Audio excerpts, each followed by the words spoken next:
Magandang araw po sa inyong lahat. Ako po si Simon C. Muhammad. Ang aming tatalakay ngayon ay patungkol sa Aralin 2.3 ang Barota't Nuevo sa Iloilo ni Emelina Nepomuceno. Ilonggo sa Iloilo. Ang lungsod ng Iloilo ay kilala dahil sa malambing na intonasyon ng pagsasalita ng mga Ilonggo at sa kanilang pagiging mabait at masayahin. Ipinagmamalaki ng Iloilo si Graciano Lopez Haina bilang isang bayani. Si Graciano Lopez Haina ay kilala bilang journalist, orator, reformist, newspaper ng La Solidaridad. At kinilala din nilang bayani si Esteban Javillana dahil sa kanyang isinulat na Without Seeing the Dawn na tumanggap ng karangalang pandaigdig. At ang ibig sabihin ng hindi nakikita ang bukang liwayway ay nagmula sa isa sa karakter ni Jose Rizal sa lingwaheng Espanyol ng nobelang Noli Me Tangere o sa Pilipino ay Huwag Mo Akong Salingin. Ang Barotac Nuevo ay dating nayon ng Dumangas noong panahon ng mga Kastila. Ang lugar na ito ay may layong 9 kilometro sa Dumangas at pinamamahalaan ng isang malupit na pare na nagpaparusa sa sinumang tumangging tumulong sa pagpapatayo ng simbahan. Ibig sabihin ng mga tao na ang kanilang nayon ay ihiwalay sa Dumangas ngunit ayaw ng pare. Dahil nga ang maraming nakatira dito ay mga paring Kastila. Ang magandang simbahan dito ay nagpapatunay ng kapangyarihan ng Kastila at ng impluwensya sa mga katutubo. May panlalawigang paaralan din dito sa pangingisda bukod sa pribadong paaralan na pinamumunuan ng mga madre. Ito ay nagpapatunay sa hiling ng mga Barotacnon sa pag-aaral ng kanilang mga anak. Gayunman, sa kabila ng pamamayani ng edukasyon, meron pa ring makalumang bagay ang umiiral lalo na sa mga matanda sa mga naninirahan sa liblib na puok. Ang halimbawa nito ay may naniniwala pa rin sa aswang o manananggal na nangangain ng tao, lalo na sa mga buntis at bagong silang na sanggol. Pamahiin na bawal ang pagwawalis sa gabi dahil tumapon ang biyaya. Hindi pagliligo ng mga kasapi ng nakaburol na patay sa pamilya. Na bitawang baso o pinggan ay palatandaan ng masamang balitang darating. Ang Barotac Nuevo sa Iloilo ay may bundok na tinatawag na Balabag, na nag-uugnay sa paniniwala ng mga matatanda na ang isang tubong bayan na makakapangasawa ng isa pang tubong bayan ay hindi maaaring yumaman dahil isa ito ay hinaharangan ng bundok. Ito ay sa dahilang kahit sa ang anggulo tingnan ang bundok na ito ay mukha pa ring nakaharang. Ang Barotac ay hango sa katutubong salita na ang ibig sabihin ay maputik at dinugtungan ito ng Nuevo upang mapaiba sa isa pang bayan na ang pangalan ay Barotac Piho. Karamihan sa mga Barotac-non ay nabubuhay sa pagbubukid o pagtatrabaho sa mga pataniman ng tubo sapagkat ang bayan ay may isang sentral ng asukal. Gayunman ay marami na rin mga professional sa bayang ito. Halos lahat ng apelyido ng mga katutubo sa bayang ito ay nagsisimula sa titik B, gaya ng Barido, Bayoneta, Bailoses, Bayoang at Batilo. Ang kapestahan ng bayang ito ay tuwing ika-13 ng Hunyo sa karangalan ng si Padre San Antonio de Padua. 3 araw ang pagdiriwang at ang mga naninirahan sa malalayong lugar na tubong Barotac ay umuwi upang makipagdiwang at nagkakaroon ng parada, palaro, sayawan at pagpuputong ng isang dilag na siyang rena ng kapestahan ng taon. Ang taga-Barotac ay may 2 wika silang ginagamit. Ang isa ay Hiligaynon o may variety depende sa bayan ng Iloilo. Number 2 ay Karaa, ang isa sa mga dialekto ng mga Hiligaynon na may pinakamaraming tagapagsalita. So ano nga ba ang mga pamahiin, paniniwala at kaugalian ng mga Ilonggo? Tungkol sa pagdadalang tao. Number 1, sa panahon ng paglilihi o panakom, kinakailangang ipagkaloob lahat ng lalaki ang anumang pagkaing mahihiling ng babae, sapagkat kung hindi, tiyak na makukunan ang kanyang asawa. Number 2, hindi maaaring magsuot ng kwintas o magansilyo ang isang babaeng nagdadalang tao sapagkat maaaring mahaba ang pusod ng bata at ito ay magiging sanhi ng kamatayan nito. Pinagbabawal din ang pagsusuot ng beads sa liig o kamay o anuman na lumilikha ng ganap na bilog. Ipinalalagay na ang saradong bilog ay may masamang epekto sa isang buntis. Number 3, kung lalabas ng bahay sa hapon, kinakailang maglagay ng tuwalya, patadyong o anumang bagay sa ulo. Pinaniniwalaan ang isang babaeng nagdadalang tao ay tila isang transparenteng baso sa paningin ng isang aswang at ang batang nasa loob ng tiyan niya ay lantad sa mata nito.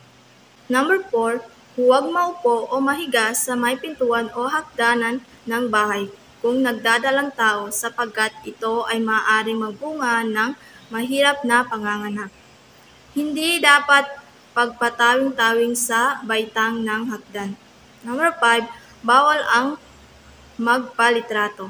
Number 6, pinagbabawal rin ang pagtingala kung kabilugan ng buwan o kung may eclipse sapagkat baka magkaroon ng pinsala ang magiging anak, gaya ng pagiging bingot.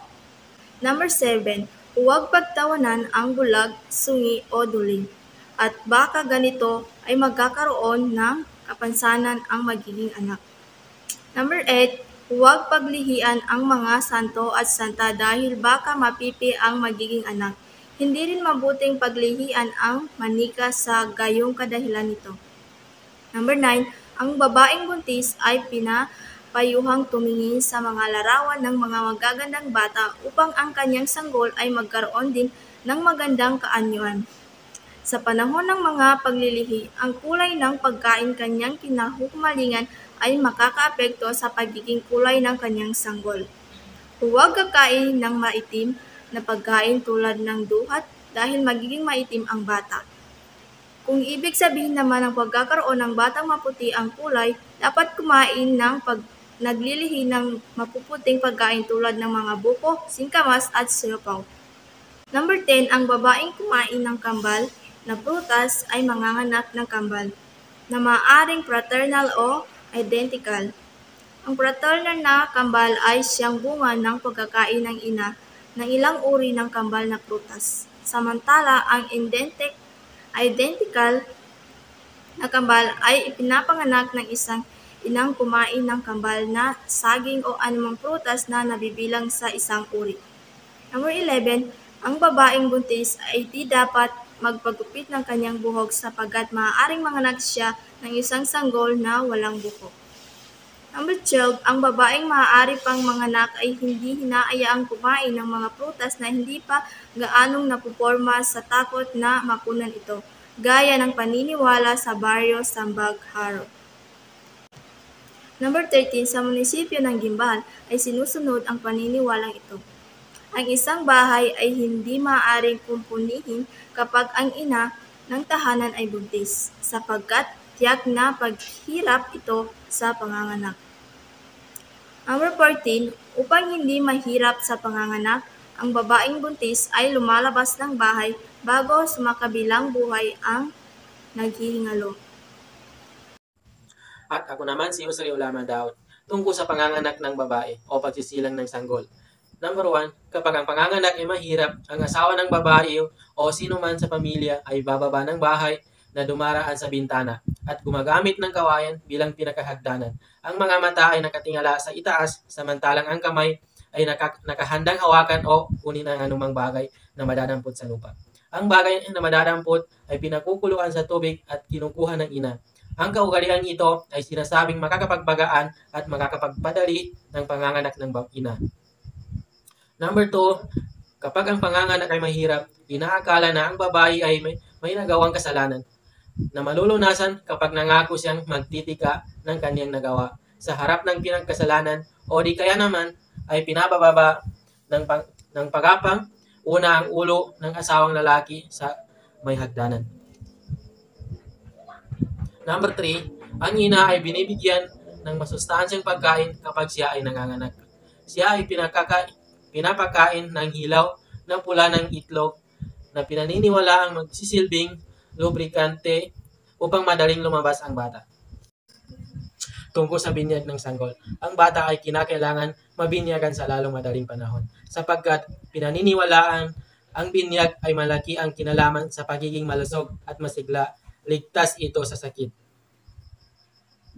Number 2, kapag ang isang bata ay umiiyak habang ito ay binibinyagan, ito ay lalaking pilyo, malikot at matigas ang ulo. Kapag ito ay tahimik, lalaki itong mabait. Number 3, sa binyag ng bata ay kailangan may kaunting handa upang laging may pagkain ito. Number 4, ang ninong at ninang ay dapat magbigay ng pera sa bata upang maging magaan ang pera sa inaanak at madali itong yumaman. Number 5, pinaniniwalaan ang binyag ng kambal, kinakailangan ipasok ang bata sa isang pinto at ang isa naman ay sa kabilang pinto upang walang mamatay sa sino man sa kanila. At tungkol naman sa pag-aalaga ng bata, pagbibili sa bata kapag ang isang pamilya ay namatayan na ng mga 2 o 3 ng anak sa napakaagang gulang at ang sumunod na bata ay tila magkakaganoon din. Ang isang pagbibili sa bata ay idinaraos ang isang kapitbahay na naging matagumpay sa pagpapalaki ng maraming anak ay nagdadala ng pera o anumang bagay upang bilhin ang bata. Ipinapahayag ng ina ng bata na ito ay ipinagbibili na sa kapitbahay na dumalo sa seremonya. Ang kapitbahay ay tunay na nagbabayad ng pera o anumang bagay. Sa ganitong paraan, ang bata ay nagiging malusog at makakabawi sa sakit. Gayunpaman, ang bata ay pag-aari pa rin ng mga magulang nito. Number 2, abay sino man ay hindi inahayaang magbigay ng puno o biro tungkol sa bata na ito ay malusog. Kapag naging matindi ang pagbati o pagbiro, magiging dahilan ito ng pagkakasakit ng bata. Kaya bago magsalita ng anumang kinakailangan, sabihin muna ang pera abay o pera usog. Number 3, panagang pinagsusuotan ng bata ng kwintas na may nakataling ngipin ng buhaya o anumang bagay na magsisilbing panangga o panagang. O pangontra, pinaniniwalaan ng tao na ito ay mabisang panlaban sa mga masasamang espiritong may balak puminsala sa bata. Ang iba naman ay nakakabit ng piraso ng luya sa damit ng bata upang mapigilan ang mga manggagaway anumang masamang tangka nila sa bata o mapaglalabanan ang anumang masasamang hangarin ng mga espiritu. At tungkol naman sa pagliligawan o pagnonobyo sa pag-aasawa. Number 1, pinaniniwalaan na kapag umaawit habang nagluluto sa harap ng kalan, ang isang dalaga, ang mapapangasawa niya ay isang matandang tila lolo na siya. Number 2, ang paghaharap sa nagtatahip ng bigas ay magbubunga ng pagkakapag-asawa sa isang matanda. Number 3, maaaring malaman kung magiging tapat sa suyuan ang isang kasintahan sa pamamagitan ng pagtingin lamang sa mga kuko nito. Ang isang maputing marka ay nagsasaad ng katapatan sa isa lamang giliw. Ngunit kung maraming puti-puti, ito ay nangangahulugan na ang liyag ay magiging talusaling sa pag-ibig. Tungkol naman sa kamatayan, pagbuburol, libing, pagdarasal. Number 1, ang isang bata ay pinagbabawalang magsuklay ng buhok sa gabi sapagkat ang ganito raw ay nakakapagpadali sa buhay ng kanilang mga magulang. Number 2, ang pag-alulang o pag-alulong ng aso sa gabi ay pagbabadya na si kamatayan ay nasa palipaligid at handang kunin ang isang nilalang. Number 3, ang pagpasok ng isang itim na paru-paro sa bahay ay babala na may kamag-anak na mamamatay. Tungkol naman sa panahon at mga elemento. Number 1, nahuhulaan ng mga tagakuha ng tuba sa Iloilo at Antique kung ang panahon ay magiging mabuti o masama sa pamamagitan ng pagmamamasid sa mga sisidlang kawayan na siyang pinag-iipunan ng katas ng niyog. Kapag maraming bula sa ibabaw ng tuba, ito ay pagbabadya ng masamang panahon. Karaniwan, kaunting mga bula lamang ang nabubuo sa itaas ng sisidlang kawayan. Number 2, kapag ang isang ibong tinatawag na kanuyos ang makitang napunta sa hilaga. Mangangahulugan, may bagyo sa timog kung ito ay patimog, ang bagyo ay nasa hilaga. Kapag nakita ang ilang mga bituing tila waray patungo sa buwan, ang ibig sabihin ay may bagyong darating. Tungkol naman sa hayop at insekto. Number 1, may pinaniniwalaan na kapag ang isang pusa ay tumawid sa iyong daan, ay aabutin ka ng kapahamakan o kamalasan. Ang mga taong may ganitong pananalig ay lubhang nag-iingat na makasalubong ang isang itim na pusa. Kung mangyari ito, ay minamabuti na lamang ang magbalik at mamamaragi sa bahay sa halip na ipagpatuloy ang lakad. Sa iba naman, ang ahas o pusang itim na humalang o tumawid sa daanan ay nagbabadya pa rin ng kamatayan. Number 2, kapag kumukulog o sino man ay di hinahayaang makipaglaro sa mga pusa sapagkat ang mga ito ay tinuturing na pinagkukunan o konduktor ng kidlat. Kapag ang isang bata ay di tumalima sa pag-alaalang ito, malaki ang panganib na siya ay tamaan ng kidlat. Number 3, ang tiyunggo ay inaakalang isang dating taong pinalo ng sandok sa pagsuway sa magulang. Tungkol sa pagkain, ang mga platong ginagamit sa pagkain ay di dapat agad pinagpatong-patong. Kailangan hintayin pang makatapos ang lahat sa pagkain bago pagpatong-patongin. Ang mga plato kung di ay magkakaroon ng patong-patong na utang. Number 2, huwag kakain ng mayat kung di ay magiging abot-abot ang mga utang. Number 3, ang pagkain ng itlog na nauntol, ang pagkapisa ay nagdadala ng pagkabigo sa mga binabalak. Mga pamahiin tungkol sa aswang at mga iba pang kakatuwang nilalang. Ang una ay, ang mga aswang ay mga kakatuwang nilalang na nakakalipad. Ang pangalawa, sinasabi na ang mga ito ay nagtataglay ng kapangyarihang patayin ang isang tao sa pamamagitan ng pagdiin lamang dito o pagkain sa atay nito. Ang pangatlo, magagawa rin ng aswang na pagkasakitin ang isang tao. Pamahiin tungkol sa halaman at pagsasaka at pangingisda. Ang una, tunay na napakahalaga ng mga pangunahing pananim sa kalahatang mga magsasaka sa Pilipinas, kung kaya ang mga ilang kaugaliang pangrelihiyon ay inuugnay sa pagtatanim.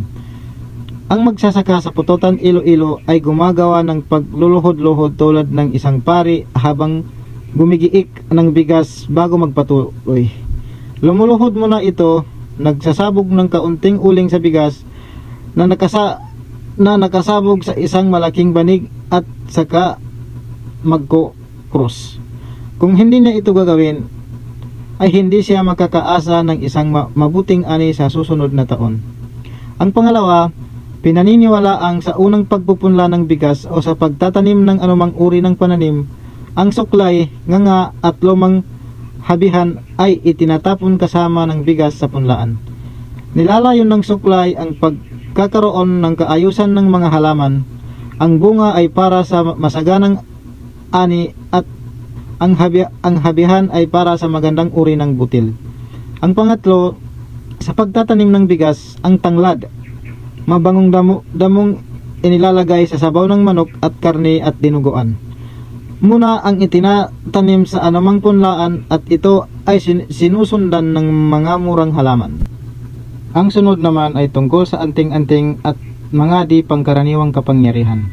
Ang una, sa hating gabi ng Biyernes Santo, ang mga tao ay gumagawa ng lahat ng paraan upang makakuha ng bahagi ng damit, buhok o anumang kagamitan ng Santo Entierro.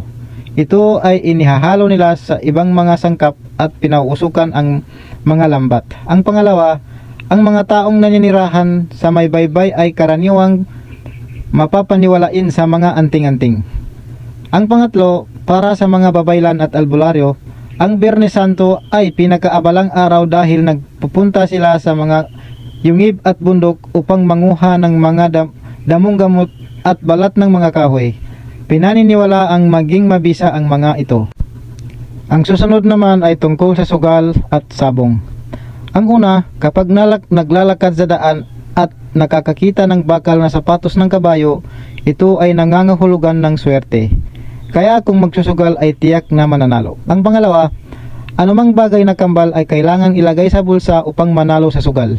Ang pangatlo, kapag nakatayo at may butiking lumukso sa bulsa, ipinalalagay na hudyat ito ng magandang kapalaran sa sugal. Susunod naman ay pamahiin tungkol sa pagpapatayo at paglipat ng bahay. Ang una, sa pagtatayo ng unang poste na tinatawag na pasag ang posisyon ng nasabing bakunawa ay isinasangguni sa isang aklat na pinamagatang astrologo.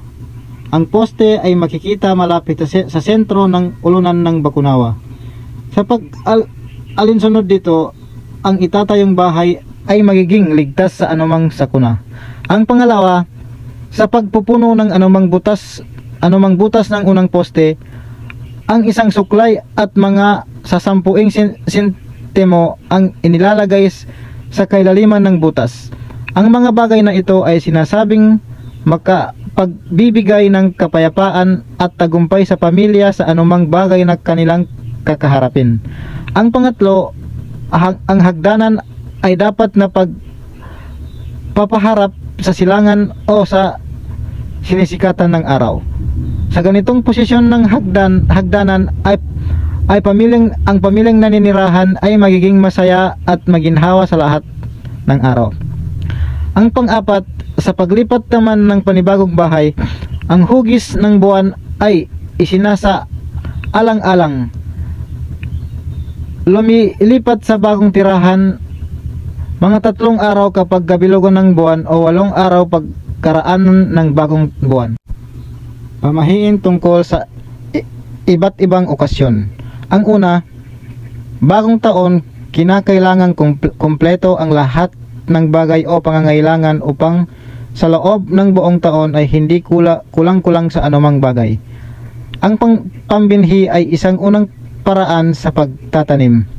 Iniipon-ipon ang iba't ibang uri ng buto o binhi at inilalagay sa isang platong natatakpang mabuti ng bao o anuman.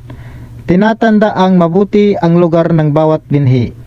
Ang pangalawa, sa dumangas sa ika-12 ng hating gabi, kinakalansing ng mga tao ang 12 perang barya. Bawat barya ay kumakatawan sa bawat buwan. Ang 12 barya ay itinatago sa loob ng isang taon upang maghatid ng kasaganaan sa may-ari. Ang pangatlo, sa gimbal naman, sa hating gabi ng bagong taon, kinakailangan gumising at makinig ng mabuti sa unang ingay na gagawin ng mga hayop na pambukid. Kapag ang narinig ay isang aso, ito ay masamang pangitain. Kapag galabaw o baka, ito ay nagbabadya ng mabuting ani. Ang sunod naman ay pamahiin tungkol sa araw ng mga patay. Ang una, sa araw na ito, pinaniniwalaan ng mga tao na ang kaluluwa ng mga patay ay nagbabalik sa lupa. Ang pangalawa, pinaghahandaan nila ang mga ito ng mga pagkain gaya ng baybay, suman at marami pang iba upang paglubagin ang loob ng mga kaluluwa.